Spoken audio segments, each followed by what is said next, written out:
નમસ્કાર વિદ્યાર્થી મિત્રો, ભાગીદારનો પ્રવેશનો અભ્યાસ કરીએ છીએ। આજે આપણે દાખલા નંબર 9 આસ્થા અને આહના એક પેઢીના ભાગીદારો છે। તારીખ 31/3/17ના રોજનું એમનું પાકું સરવૈયું આપ્યું છે। પ્રવેશનો દાખલો કરવાનો છે। સૌપ્રથમ આપણે શું કરવાનું કે આસ્થા અને આહના એની આપણે મૂડી છે એ ભાગીદારોના મૂડી ખાતે આપણે લખી દેવાનું। સૌપ્રથમ પ્રવેશનો દાખલો શરૂ કરીએ છીએ એટલે સૌપ્રથમ મૂડી આપણે મૂકી દેવાની, બાકી આગળ લાવ્યા। આસ્થાની મૂડી છે 76,000 અને આહનાની છે 48,400 બરાબર। સૌપ્રથમ મૂડી ખાતામાં આપણે મૂડી મૂકી દેશું, ત્યાર પછી હવાલા જોઈએ। તારીખ 1/4/17થી સોનુને નવા ભાગીદાર તરીકે આપણે દાખલ કર્યો છે। પ્રવેશની શરતો જોઈએ કે સોનું મૂડી તરીકે ₹80,000 અને તેના ભાગની પાઘડી પૈકી 7200 રૂપિયા રોકડા લાવે છે, બરાબર। સોનું મૂડી પેટે 80,000 લાવે છે તો રોકડ ખાતે ઉધાર, મૂડી ખાતે જમા, એટલે સોનુની મૂડી છે 80,000 અને રોકડની બેલેન્સ આપી હશે 16,000, બરાબર। એટલે બાકી આગળ લાવ્યા આવશે 16,000 છે અને સોનું મૂડી તરીકે 80,000 લાવે છે એટલે સોનુના મૂડી ખાતે 80,000, બરાબર। અને મૂડી ખાતાની જમા બાજુ આવશે રોકડ ખાતે અને સોનુના ખાનામાં લખવાનું 80,000, બરાબર। તેના ભાગની પાઘડી પૈકી 7200 રૂપિયા રોકડા લાવે છે। 7200 રોકડા લાવે છે એટલે આપણે શું કરવાનું, એના ભાગની પાઘડી કેટલી છે એ જોવાની। તો નફા નુકસાનનું નવું પ્રમાણ તમને 4:3:3 આપી દીધું છે, બરાબર। હવે એક વખત આપણે શું કરશું, ત્યાગનું પ્રમાણ શોધી લઈએ અને નવા ભાગીદાર સોનુના ભાગની પાઘડી શોધી લઈએ, બરાબર। તો આસ્થા, આહના અને સોનું એનું જૂનું પ્રમાણ નથી આપ્યું એટલે જૂનું પ્રમાણ હશે 1:1 અને નવું પ્રમાણ તમને આપ્યું છે 4:3:3, બરાબર। એટલે આવશે 10 થાય, 3 ને 3 6 ને 4 10। તો આસ્થા અને આહના જૂનું પ્રમાણ માઇનસ નવું પ્રમાણ 1/2 -4/10, 1/2 -3/10। સમછેદી કરીએ એટલે ગુણ્યા 5 કરવું પડશે, એટલે 5 માંથી 4 જાય એટલે 1/10, 5 માંથી 3 જાય એટલે 2/10। એટલે આપણે ત્યાગનું પ્રમાણ કેટલું આવશે 1:2, બરાબર। ત્યાગનું પ્રમાણ આપણને મળ્યું 1:2।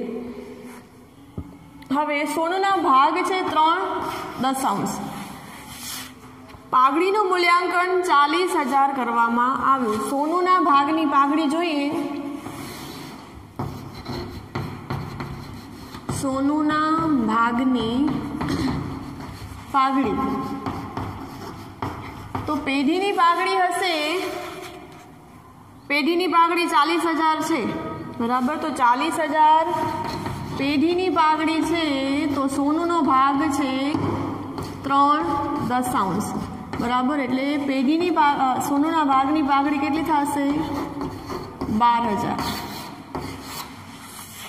સોનુના ભાગની પાઘડી કેટલી થશે 12,000।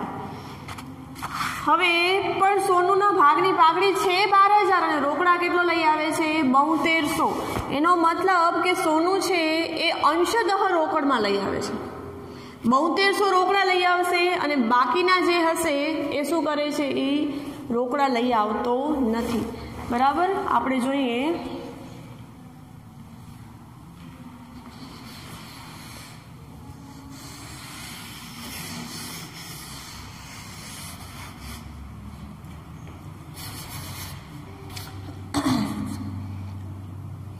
7200 લઈ આવે છે 12000 માંથી 7200 તમે બાદ કરીએ એટલે કેટલા થશે 4800 બરાબર मतलब કે 12000 પાઘડીમાંથી 7200 છે એ રોકડા લઈ આવે છે અને 4800 રોકડમાં લઈ આવતો નથી સોનું છે એ 7200 રોકડા લઈ આવે છે અને 4800 રોકડા લઈ આવતી નથી હવે રોકડા લઈ આવે છે એની આપણે શું આમ નોંધ કરતા હતા તો પેલી આમ નોંધ કરતા હતા રોકડ ખાતે ઉધાર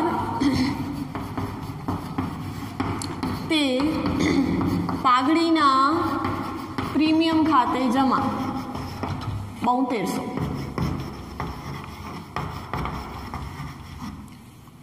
બરાબર આ વસ્તુ યાદ છે આપણને પછી આપણે બીજી આમ નોંધ શું કરતા હતા કે પાઘડીના પ્રીમિયમ જમા કર્યું છે અને ઉધાર કરી દઈએ પાઘડીના પ્રીમિયમ ખાતે ઉધાર તે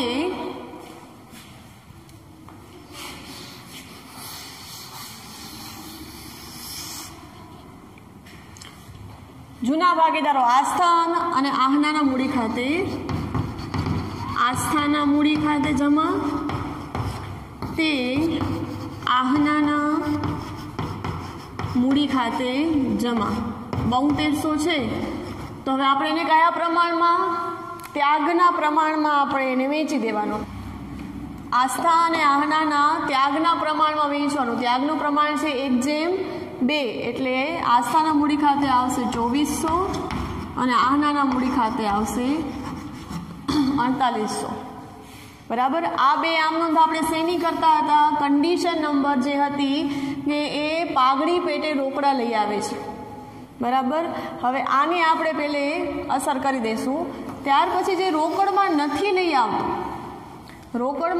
લઈ આવતો તો શું કરશું તો જો રોકડમાં નથી લઈ આવતો તો સોનું પાસેથી આપણે રૂપિયા માંગશું બરાબર તો સોનું ખાતે ઉધાર થશે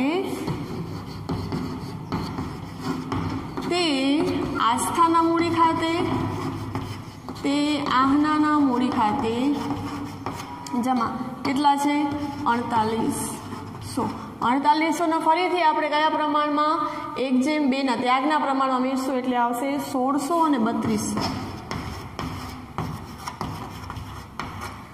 હવે આની ખતમણી કરવાની છે તો રોકડ ખાતે ઉધાર છે તો રોકડ ખાતાની ઉધાર બાજુ લખવાનું અને વિગતમાં શું લખવાનું પાઘડીનું પ્રીમિયમ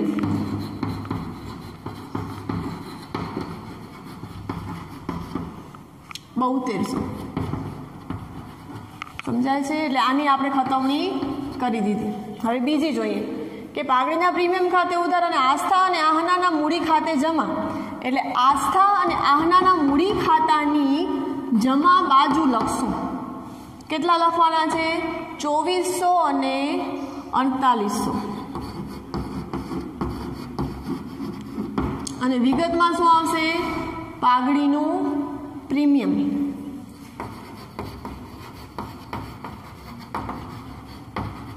આ બીજી ખતવણી થઈ ગઈ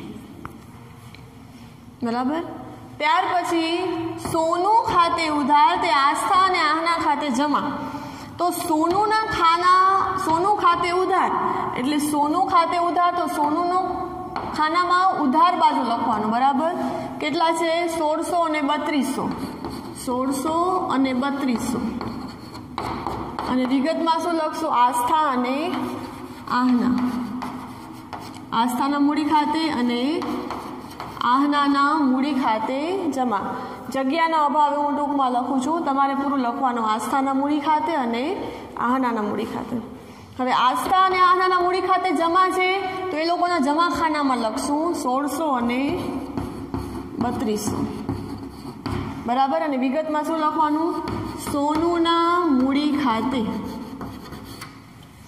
બરાબર આ આપણો મુખ્ય હવાલો પાઘડીની અસર કરીએ આપણે આની પણ આપણે ખતવણી કરી દીધી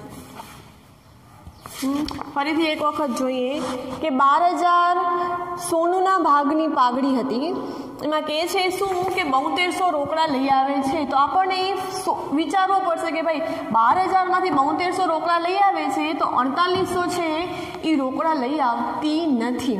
એટલે લઈ આવે છે રોકડા એની એન્ટ્રી આપણે શીખી છે કે એની એન્ટ્રી શું છે, રોકડ ઉધાર, પાઘડીનું પ્રીમિયમ જમા.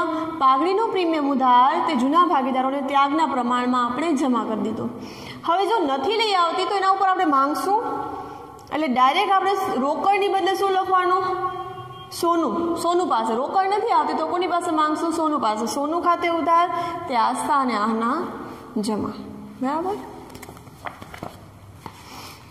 ત્યાર પછી છે ચોથો હવાલો, કામદાર વળતરનો દાવો 3200 મંજૂર કર્યો.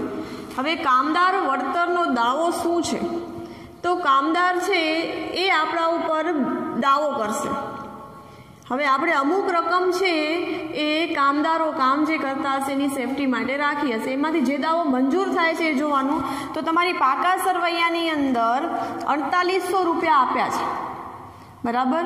4800 રૂપિયા આપ્યા છે કે તમારી પાસે એટલો ભંડોળ છે કે એનામાંથી તમે વાપરશો, અને થાય છે કેટલો મંજૂર, 3200.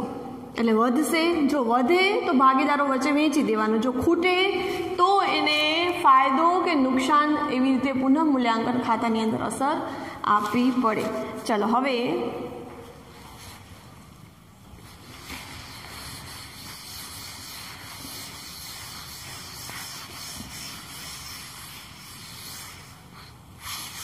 કામદાર વળતરનો દાવો 3200 મંજૂર કર્યો. આપણી પાસે છે કેટલો, 4800 છે કામદાર વળતર ભંડોળ. આપણી પાસે પાકા સરવૈયામાં તમે જોઈ શકશો કે કામદાર વળતર છે આપણી પાસે 4800. એનામાંથી દાવો કેટલો મંજૂર કર્યો છે, 3200.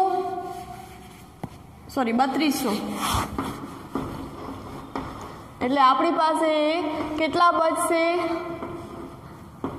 1600 રૂપિયા. 1600 રૂપિયા આપણી પાસે વધ્યા. તો એને આપણે શું કરવાનું, આસ્થા અને આહના વચ્ચે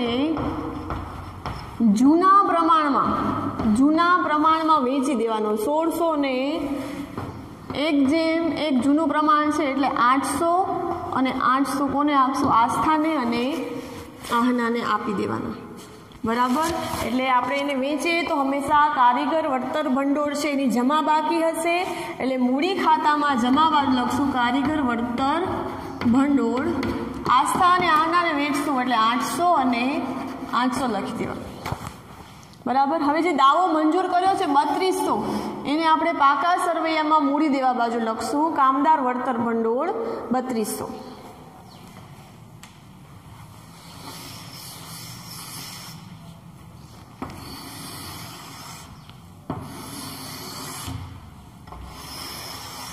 બરાબર. મૂડી દેવા બાજુ લખવાનું.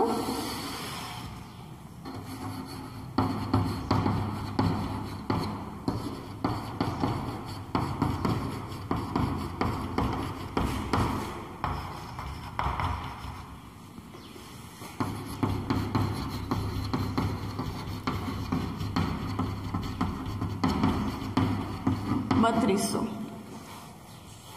ધારો કે તમારી પાસે દાવો છે 4800, બરાબર, અને મંજૂર થાય છે 5000, તો તમારી પાસે ખૂટશે જ. અને જો વસ્તુ ખૂટી હોય તો વેચીએ શું, વધે એ વસ્તુ આપણે ભાગીદારોની વચ્ચે ડિસ્ટ્રીબ્યુટ કરીએ. પણ 4800 જ ભંડોળ છે આપણી પાસે, દાવો થાય છે 5000, તો 200 રૂપિયા જે આપણે બીજા નાખવા પડશે એ આપણે નુકસાની જશે. એટલે એ આપણે 200 રૂપિયા જે ડિફરન્સ હશે એ આપણે શું કરશું, પુનઃ મૂલ્યાંકન ખાતાની ઉધાર બાજુ. અહીંયા ક્યાંય વેચશું નહીં, કેમ કે વધ્યું જ નથી કે વેચી. ઓકે. ત્યાર પછી છે રોકાણો 19200માં આહના લઈ જાય છે. તો રોકાણો કેટલા છે, પાકા સરવૈયામાં રોકાણો છે 20000.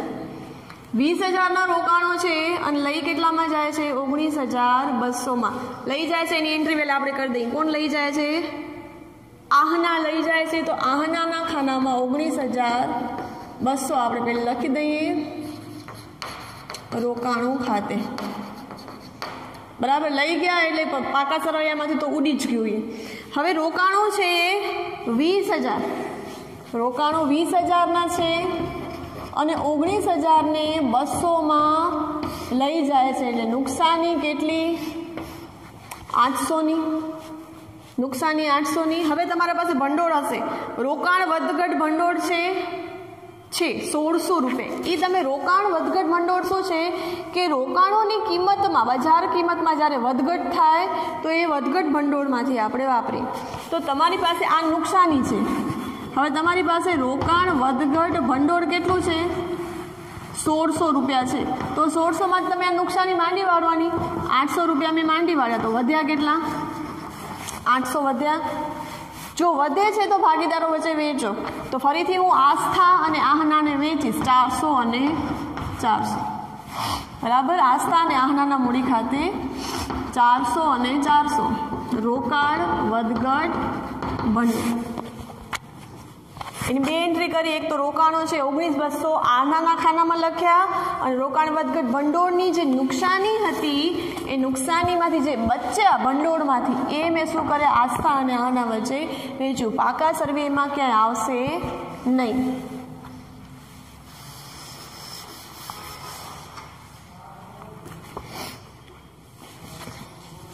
ત્યાર પછી રોકાણો પર મળવાનું બાકી વ્યાજ 2400 નોંધેલ નથી મળવાનું બાકી એટલે લેવાનું એ લેણું થાય લેણું એટલે મિલકત લેણા બાજુ લખશું મળવાનું બાકી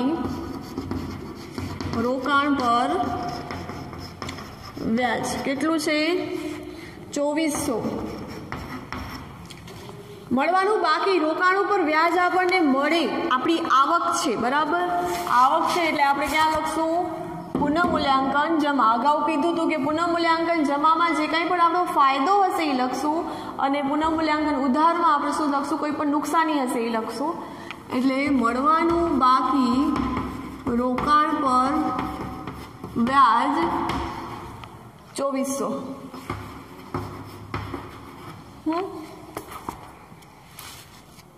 લેણદારોએ લખેલી દેવી હુંડી 2000 સ્વીકારેલ જે ચોપડે નોંધેલ નથી તો નોંધી દઈએ ચોપડે નથી નોંધેલ તો નોંધી દઈએ ચાલો દેવી હુંડી 6000 છે દેવી હુંડી કેટલી છે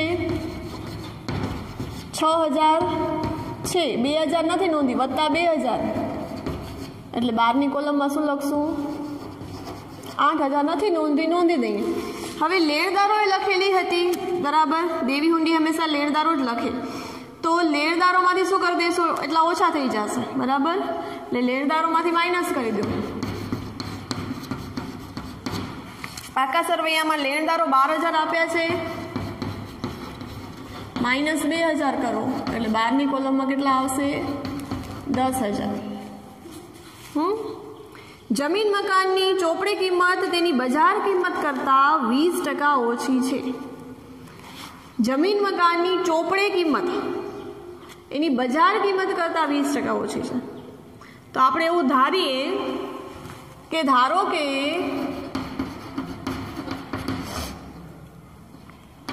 બજાર કિંમત 100 છે બરાબર બજાર જમીન મકાનની ચોપડી કિંમત તેની બજાર કિંમત કરતાં 20% ઓછી એટલે બજાર કિંમત વધારે હશે અને ચોપડી કિંમત કેટલી છે 20% ઓછી છે માઇનસ 20% ઓછી કરો એટલે 80 છે એ આપણી ચોપડી કિંમત છે તો જમીન મકાન કેટલા છે 40000 છે ચોપડી કિંમતમાં જમીન મકાન કેટલા છે 40000 છે તો એની બજાર કિંમત કેટલી એટલે 40000 ગુણ્યા 100 ભાગ્યા 80 કરવાનું બરાબર એટલે કેટલા આવશે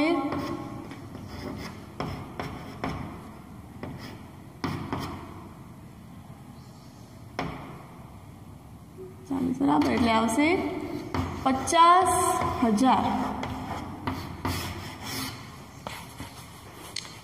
જમીન મકાનની બજાર કિંમત કેટલી છે 50000 અને ચોપડી કિંમત કેટલી છે 40000 10000 નો વધારો થયો વધારો એટલે આપણો ફાયદો એટલે જમીન મકાન 10000 નો ફાયદો એટલે અહીંયા 10000 લખવાના અને પાકા સરવૈયામાં જમીન મકાન લખવાના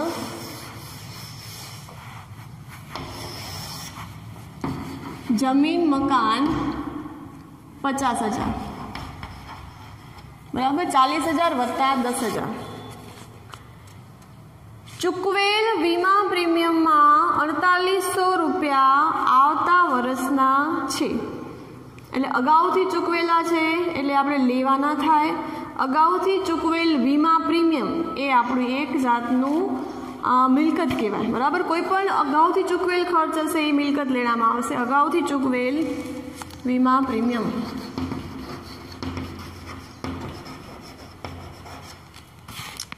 $4800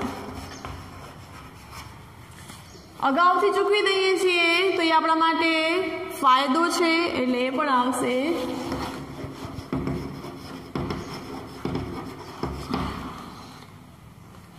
$4800 બરાબર હવે બધું જ આવી ગયું છે પાઘડી જે મિલકત લેણા બાજુ છે એને આપણે ચોપડે પાઘડી છે એને આપણે વેચી દઈએ જૂના પ્રમાણમાં 8400 છે એટલે આવશે 4200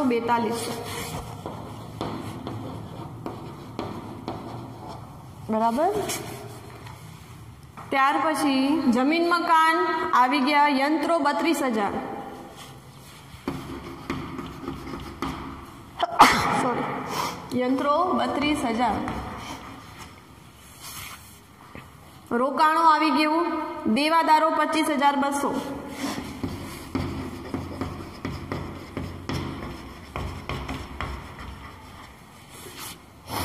स्टॉक 14,400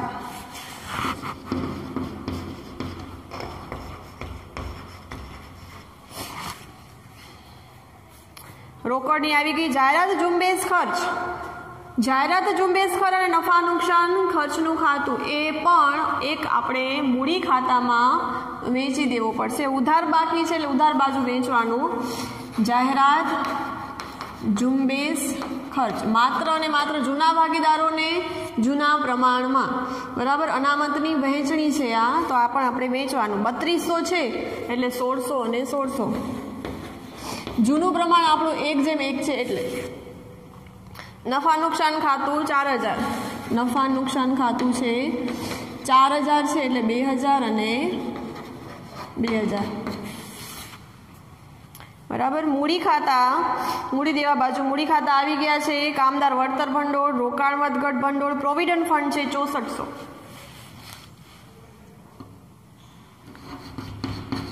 प्रोविडंट फंड 6400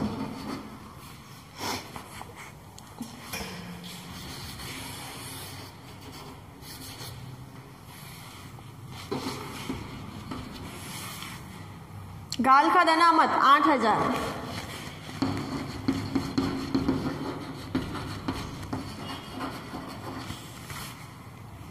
लेणदारों ने देवी हुंडी पण आवी गई है मतलब बधाज आपणे बधी ज हवालानी एंट्री कर दीधी बधी ज पाका सरवैयानी एंट्री कर दीधी हवे आपणे शुं करवानुं छे क्लोजिंग करशुं तो क्लोजिंग करशुं एटले पुनः मूल्यांकन खातानो टोटल करिए पुनः मूल्यांकन खाता नो टोटल करशू तो आवशे 17,200 17,200 ने आपणे 1:1 में वेची देवानो नफो आवशे आ बाजू आस्था अने आहना ने आपणे 1:1 ना प्रमाण में वेचवानो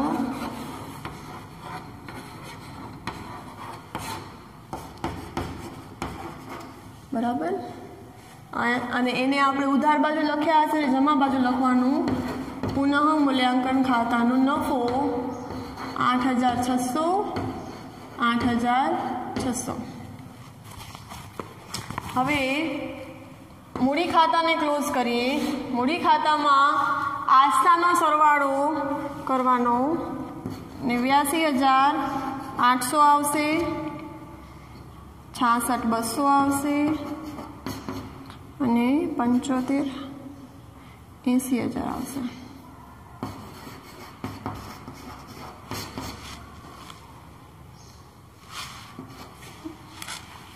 89,800 આવશે 66,200 ને 80,000. પછી ડિફરન્સ લેવાનું, બાકી આગળ લઈ ગયા. જે બાજુ સરવાળો વધુ હોય એ નીચે લખીએ તો 89,800 માંથી 4200, 1600 અને 2000 ને આપણે શું કરવાના? બાદ કરવાના. બાદ કરશું એટલે આવશે 82,000. બરાબર. 60,200 માંથી આહનાની બાકી બધી ઉધાર બાકી બાદ કરશું એટલે આવશે 39,200. ત્યાર પછી સોનુની છે 80,000 માંથી 1600 અને 3200 બાદ કરશું એટલે આવશે 75,200. બરાબર. રોકડ ખાતું બંધ કરીએ. મૂડી ખાતાની બાકી છે અહીંયા લખી દેવાની. મૂડી આસ્થા, આહના અને સોનું 82,000, 39,200 અને 75,200. ત્રણેયનું આપણે ટોટલ કરીએ એટલે આવશે 1,96,400. ત્યાર પછી રોકડ ખાતાનો ટોટલ કરવાનો. રોકડ ખાતાનો ટોટલ થશે 1,03,200. બંને બાજુ લખી દેવાનું 1,03,200. બાકી આગળ લઈ ગયા. રોકડ ખાતું 1,03,200. બધી જ એન્ટ્રી આપણે કરી દીધી છે. ક્લોઝિંગ કેવી રીતે કરી? તો આ મૂડી ખાતું બંધ કરી અને જે બેલેન્સ આવશે એને આપણે મૂડી ખાતામાં લઈ જશું. રોકડ ખાતું બંધ કરશું તો રોકડ ખાતાની જે બેલેન્સ આવશે એને આપણે મિલકત લેના બાજુ લઈ જવાની. બરાબર. બધી જ એન્ટ્રી થાય એટલે પાકા સરવૈયાનો ટોટલ કરવાનો. ટોટલ બંને બાજુનો સરખો આવવો ફરજિયાત. ટોટલ આવશે 2,30,000.